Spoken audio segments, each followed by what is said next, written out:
verses and ask you to comment on them? I'm reading from the book of Acts, the 4th chapter, the 10th through 12th verse.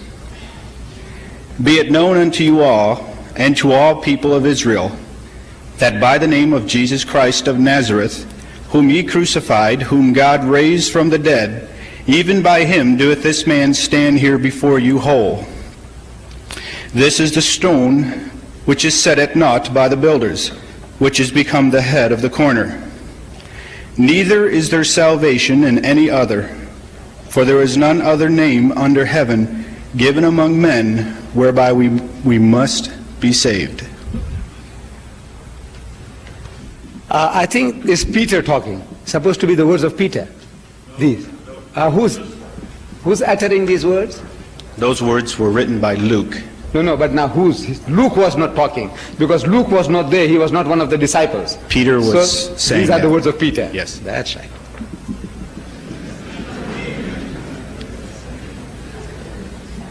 You see, it's the same Peter at the beginning of Acts. At the beginning of Acts, you see, he says, ye men of Israel, hear these words.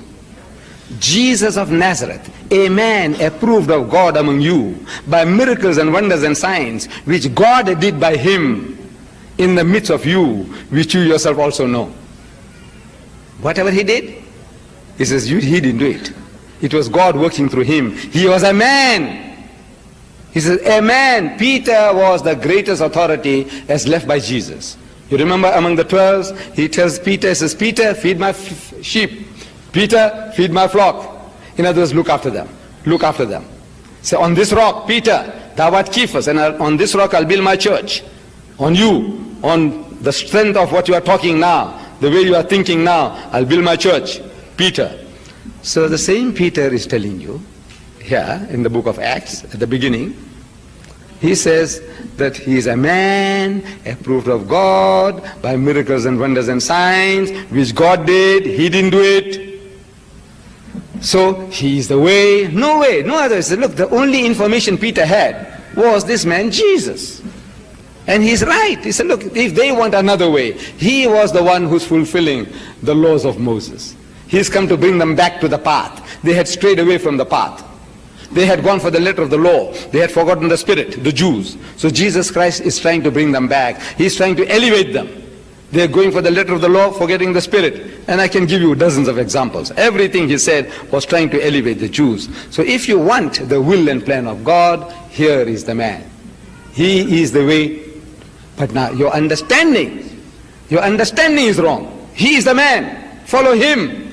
What he did, you do. But you don't do that. The Christian world doesn't do that. You see, they are now listening to Paul. He said the law is nailed to the cross. Who said that? Jesus?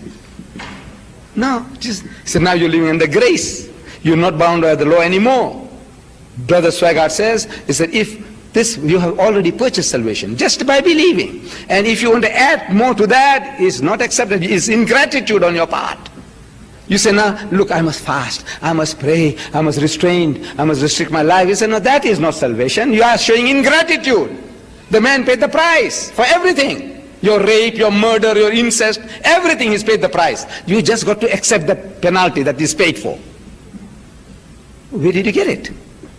Where did you get that? Jesus says, he is not of me who does not take his cross and follow me. He says, verily, verily, except you are better than the Jew, no heaven for you. That's what he says, your master. He says the disciple is not greater than the master. He says, my Father is greater than I. My Father is greater than all. He said, the word you hear are not mine, but the Father that sent me. He had given me a commandment, what I should say and what I should speak. Even as the Father has said unto me, so I speak. Where does he say, I am equal to the Father? He says, my Father is greater than all. My Father is greater than I. Where? No, but Paul. It is Paul. Every time you contradict me, you're contradicting the words of Jesus with Paul. Little wonder that Jesus Christ got third position in the book of Hart. Michael H. Hart, the top 100. He said, look, it's Paul. He's the real founder of Christianity. So, brothers, I said, look, let us go to Jesus. Listen to Jesus, because if you listen to Jesus, it is Islam. That is Islam. Whatever he tells you is Islam. Only thing is that he didn't have the opportunity of explaining to you what is implied by you must not even look upon a woman to lust. You didn't know what it really means. So Islam tells you that, you see, it means something more than what you're reading. Not only not looking to lust, because he says, look, I'm looking, admiring God's creation. Look at the shapely form. 36, 24, 36. What a beautiful size, proportion. I'm only admiring his creation. Are you? You're not lusting? We are. We are. Islam says, the Quran says, when you see a woman, cast down your looks. You don't develop that picture. You are developing the picture and getting into a mess. Reason? Because Jesus didn't have time to explain to you. At every step, everything that I show you, I said, look, you the good Christian, you are actually following Muhammad. Though you are giving credit to Christ, the credit comes to Muhammad. You say, don't drink. Brother Swagat says he never touched it. No beer, no alcohol of any kind, all his life he never touched it. I said, look, you're a good Muslim. You're following the teaching of Islam. If you followed your master, he turned water into wine and they had a jolly good time, as the other Christians say. He said Jesus was no killjoy. He was no killjoy. So you see now, a woman, you come across a lady who has been divorced for no fault of her own.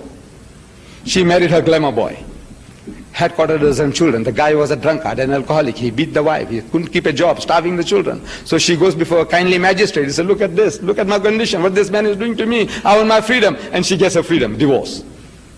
You come across that lady, unfortunate person, with the liability of 3 children. You know she's beautiful, still beautiful. She's intelligent. She's been through the mill. She'll make a good wife. Would you not marry her? Are you going to hold it out against her because she made a mistake?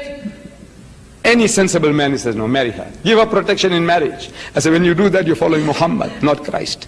You are a hypocrite if you said you're following Christ. Because Christ said, whosoever marries her that is divorced, committed adultery.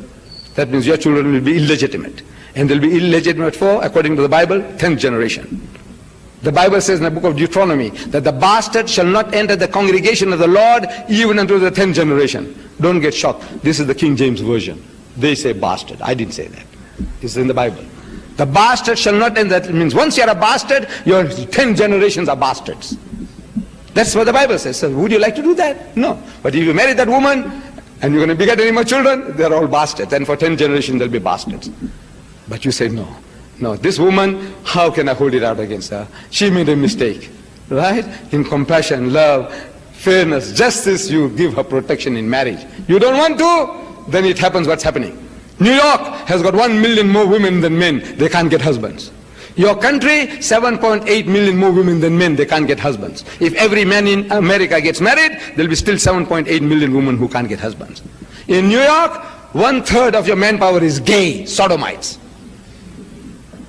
Your prison population, 98% of your prison population is men. Then man gets cold feet for 100 different reasons. You know, you got 20 million more women on your hands for whom you have to find husbands.